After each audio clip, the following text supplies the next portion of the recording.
This is Philosophy Bites with me, David Edmonds. And me, Nigel Warburton. Philosophy Bites is available at www.philosophybites.com. Frank Ramsey was a remarkable Cambridge philosopher who died very young. He was only 26.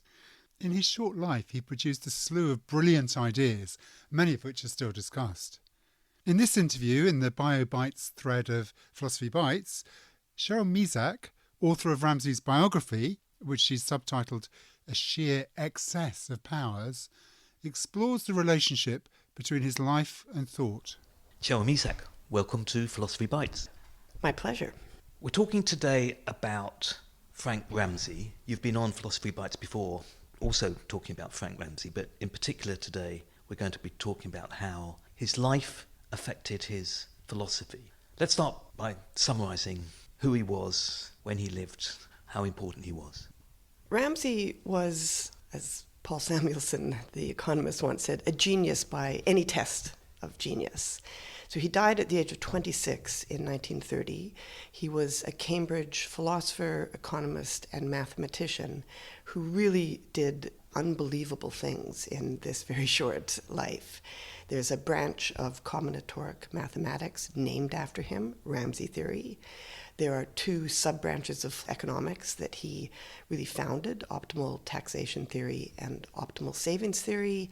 And in philosophy, we also have just a ton of things named after him. Ramsey sentences, Ramsey conditionalization. My favorite is Donald Davidson's coinage of the term Ramsey effect. The Ramsey effect is when you think you've just come up with some absolutely stunningly brilliant, cool idea. And it turns out that Frank Ramsey in 1927 already had it. So, a genius by any definition. Tell me a bit about his upbringing, his parents. So he was a Cambridge product. His father was a jobbing mathematics don. When I say a jobbing mathematics don, I mean he wrote textbooks, never did anything of major significance. So Ramsey was much better a mathematician than his father. His mother was one of these firebrand, progressive, feminist, socialist do-gooders.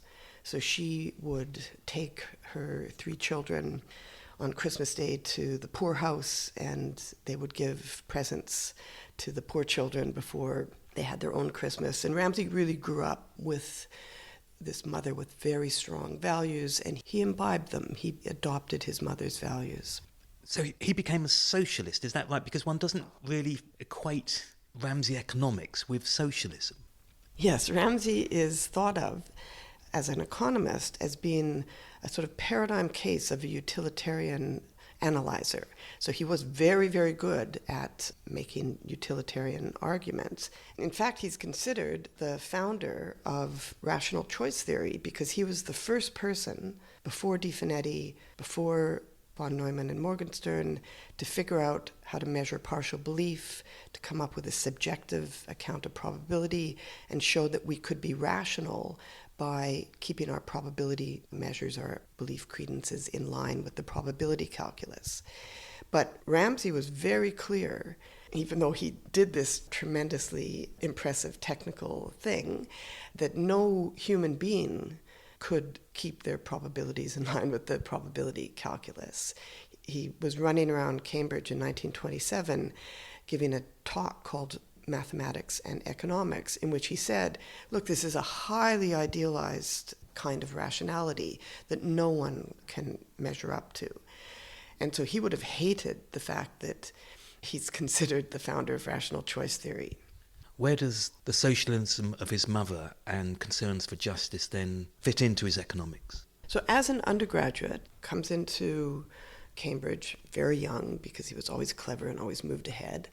He comes in as a socialist, and then he meets Morris Daub, who was an undergraduate at the time, and a communist.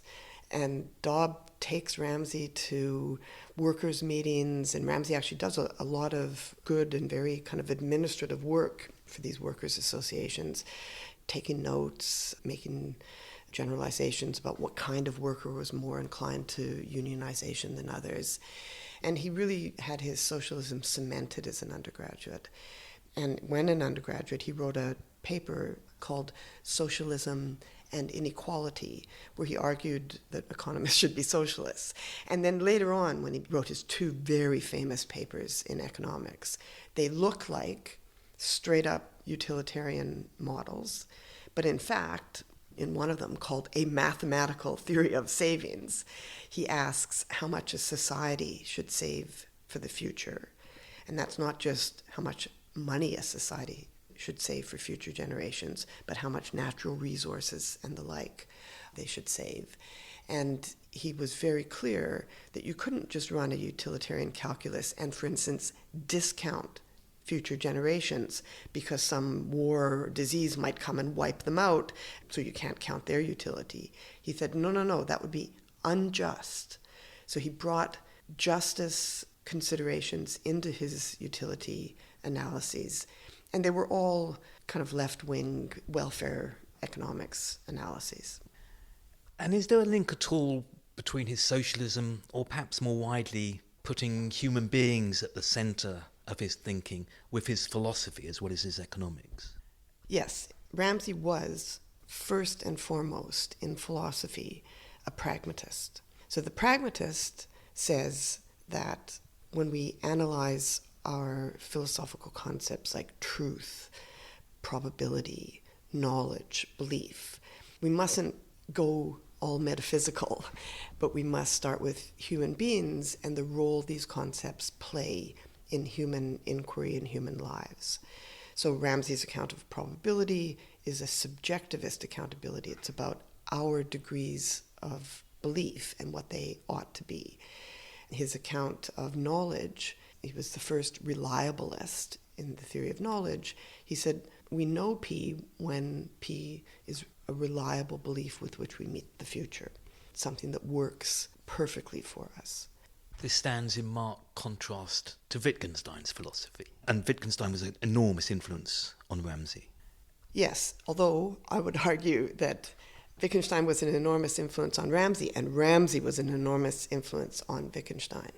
So as an undergraduate, Ramsey is asked to translate this manuscript that has come out of war-torn Europe. Wittgenstein is in a prisoner of war camp in Italy, and Russell and Keynes managed to get this manuscript out of Europe to Cambridge.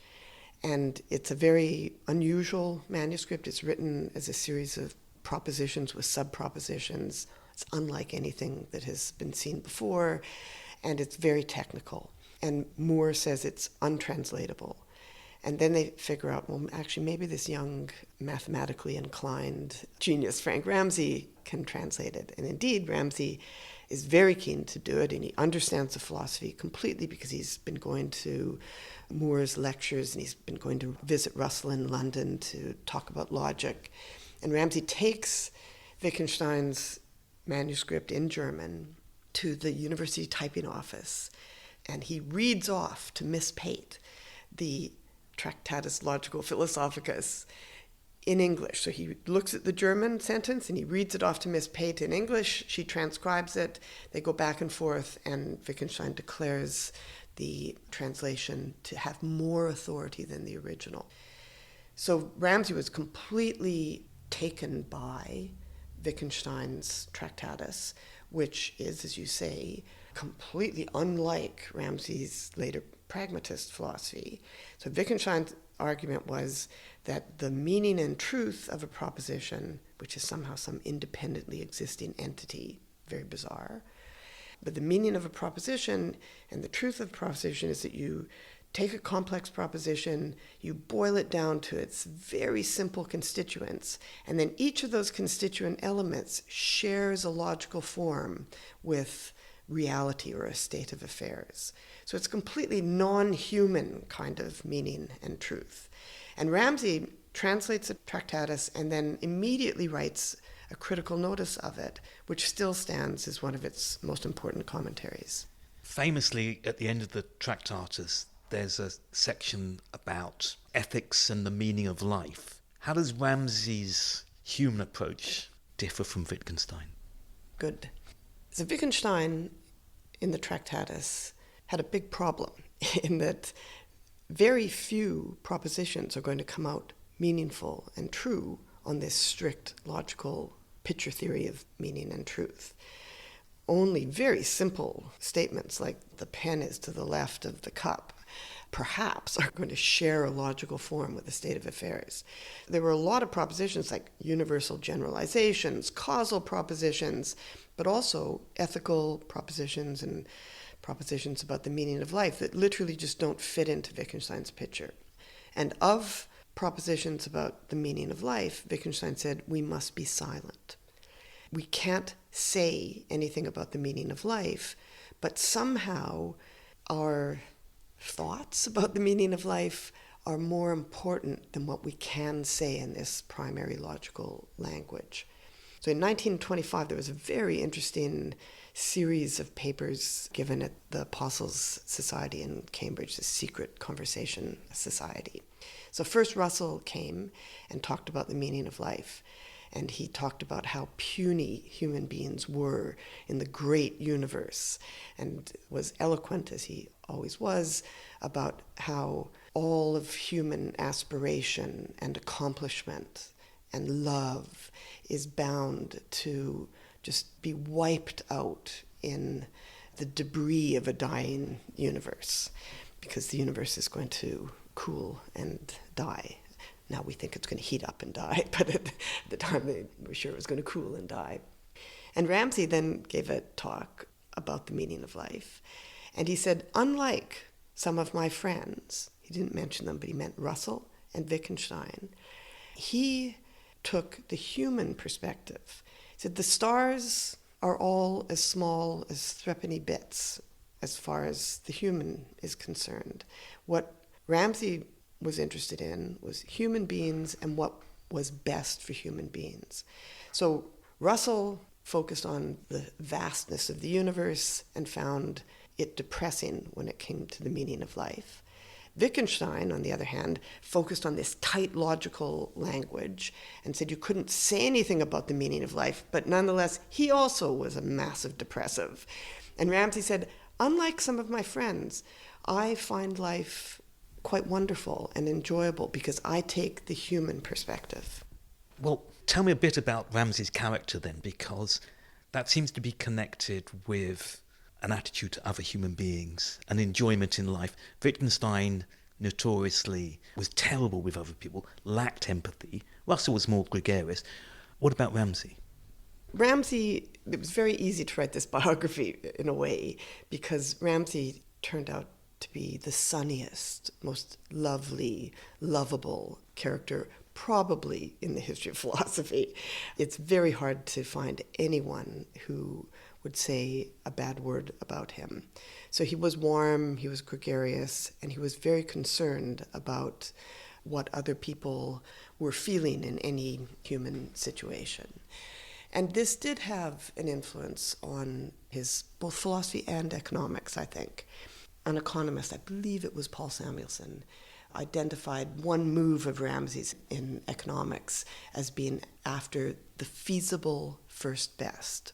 And this, I think, is Ramsey's approach to everything in philosophy and economics. He's not after the ideal. So Wittgenstein was after the ideal truth that actually no human being can have. No human being is going to get their propositions such that they share a logical form with reality. He was against idealization in economics. No human being is going to be a perfect maximizer of utility. What Ramsey was after was what human beings can realistically get to. And that's a line of his that I employ quite heavily in my work on Ramsey. He was after a realistic philosophy and a realistic economics. And I think that is because as a human being, he was after the best that we human beings can do. And you describe him as a pragmatist. Does he come up with pragmatism himself, or is he introduced to pragmatism by somebody else? Yeah, so he is introduced by pragmatism by someone else. When he was a schoolboy, a family friend, Charles K. Ogden, who was kind of a man about town in Cambridge and a very serious publisher, published Wittgenstein's Tractatus, for instance. Ogden was Ramsey's mentor, took him under his wing, And Ogden was one of the very few people in Britain who was really interested in and attracted to pragmatism. And he was reading Peirce, not understanding him very well. Ogden wasn't a great thinker himself. He was a great publisher. And he put in the young Ramsey's hands a couple of papers of Peirce's, and then when the very first volume of Peirce's papers were published after his death, Peirce died in 1914, 1922, Harcourt Brace in America published a volume of Peirce's papers, and Ogden published them simultaneously in the UK. Hardly anyone has clocked that. And Ramsey read them hot off the press when he was an undergraduate in 1922, and that's when he started to call himself a pragmatist. You've written the definitive biography, definitely, of Ramsey. You already knew about his philosophy, but did writing the biography give you new insights into how you understood his philosophy? It did, in that I knew he was a pragmatist because he said he was, and I had thought that pragmatism manifested itself with respect to his theory of belief and how what is important about a belief is that it meet the future well. So we're not interested in that kind of correspondence theory of truth that Wittgenstein was interested in, but we're interested in how our beliefs serve us well in the future. But then it turned out, when I dived into the rest of Ramsey's thought and also into his personality, that this idea of the feasible first best really was the governing thought of all of his work, except obviously in combinatoric mathematics. It would have really been a stretch to try to apply that overarching thought to Ramsey theory in mathematics. Cheryl Misak, thank you very much indeed. Thank you.